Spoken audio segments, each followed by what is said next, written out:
And we're back. Joining me now, Republican Governor of Louisiana, Bobby Jindal. Welcome back to Meet the Press. David, thank you for having me. Good to have you here in person. You, as a potential nominee in 2016, you've taken on your party. You said, look, the American dream's got to be within reach for everybody, and we as Republicans need to find a way to provide a blueprint for Americans to get their vote with changing demographics in the country. You said at one time calling your party the stupid party for some of the remarks made in the 2012 campaign. So I want to ask you about the battles that are brewing in terms of this tension between spending restraint and making more investments. The president, speaking a couple of days ago, said, look, there is no more deficit crisis. The deficit is coming down. And here are his other remarks.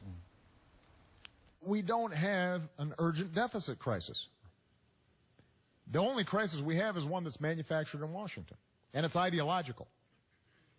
And the basic notion is that we shouldn't be helping people get health care, and we shouldn't be helping kids who can't help themselves and whose parents are under-resourced. We shouldn't be helping them get a leg up.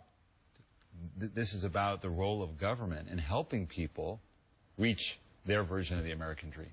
Sure. Well, a couple of things. Obviously, I disagree with the president. I think we still have a deficit and a debt crisis. Debt's nearing $17 trillion. But to the bigger point, you know, I want to pick up on something some of your earlier guests said. When it comes to the American dream, I think the next great civil rights fight is really about making sure that every child has a great education.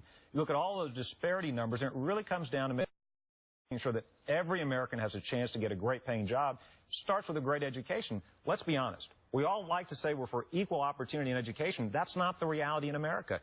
If your parents have the means, they probably move to a good neighborhood with good public schools, or they're saving their dollars to send you to a good private school. There are too many kids in this country today trapped in poor neighborhoods with poor, failing public schools.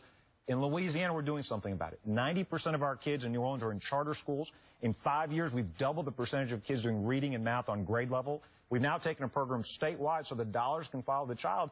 Too many people are still staying in the way. The teacher unions fight against that just on Friday. Yep. Department of Justice said they were going to go to court. Now, listen to this. We've got a scholarship program. 100% of the kids are low income. 100% of the kids are in failing schools, C, D, or F schools. 90% of the kids are minorities. 8,000 of those parents have chosen to take these dollars and send their kids to better schools, to other schools where they can get a better education, where it's a better fit for their children. Now the Department of Justice, using the same rules that were there to prevent discrimination against minority children, is going after some of these parents and some of these kids and saying, we don't know that we want to allow you to make this choice. We want you to have to go to a federal judge. Okay. We need to provide a great education for every child. And forging compromise on issues like that is still going to be difficult, as is finding the real true message of the Republican Party as the Republican Party tries to win back the White House and overall control of Congress. General Colin Powell was on this program earlier this year, and he spoke about another challenge that faces the party that he says is really intolerance. This is what he told me. There's also a dark vein of intolerance in some parts of the party. What do I mean by that? What I mean by that is they still sort of look down on minorities. You heard John Lewis say that there's still not a lot of acceptance of an African-American president. Calls for impeachment this week that some have chalked up to racism. What's your view of a dark vein of intolerance within the GOP? Well, first of all, let's talk about... Is that fair, even? Well, I have a lot of respect for General Powell. I think our party at its best, at its core principles, looks at people and treats them as individuals, not as members of special interest groups. Let's talk about some of these specific examples. Let's talk about impeachment, for example. Look, I reject that kind of talk. The reality is I didn't like it when the left spent 8 years trying to delegitimize President Bush, calling into question his election. I don't think we should be doing that to President Obama. The reality is one of the great things about this country is we do have a peaceful transfer of power. I disagree with this president's policies. Instead of talking about impeachment, let's go out there and let's have a legitimate debate. Let's fight his policies. Let's try to repeal Obamacare. Let's try to promote school choice. Let's fight against more government spending. You know, we've had decades of this government programs, entitlement spending. You still see the disparity numbers. You still have those numbers you showed earlier about the African-American unemployment rate, about the challenges in joining the middle class. The reality is it's time for a new approach. So let's not talk about impeachment. Let's actually talk about the policies we disagree with. On Obamacare, you even have the Speaker of the House saying the president's not going to lose his signature achievement, that efforts to defund Obamacare, even to threaten a government shutdown, simply are not going to work.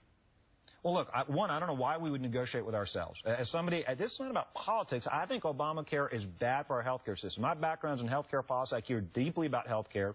The president himself said if you like your healthcare plan, you'll be able to keep it. He said if you like your doctor, you'll be able to keep it. Turns out that's not going to be true for millions of Americans. He said he was going to bend the cost curve down. Turns out premiums are going up by some estimates as much as 30% across the country in certain markets, and some much more than that.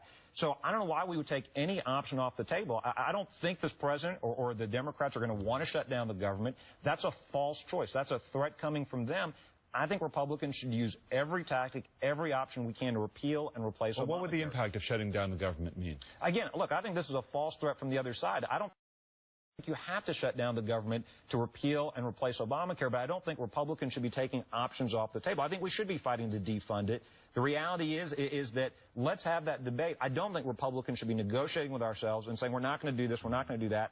Let's look at every option to get rid of Obamacare. I've just got a few seconds left, but I want to ask you as well. First Indian American governor, we have a picture of you going to Disneyland. Where else? As a kid, your American dream has been realized. What does it mean to you as a newer generation of politician? You know, it's amazing. My dad's here in the audience, one of 9 kids, only one that got past the 5th grade, came here with his pregnant wife.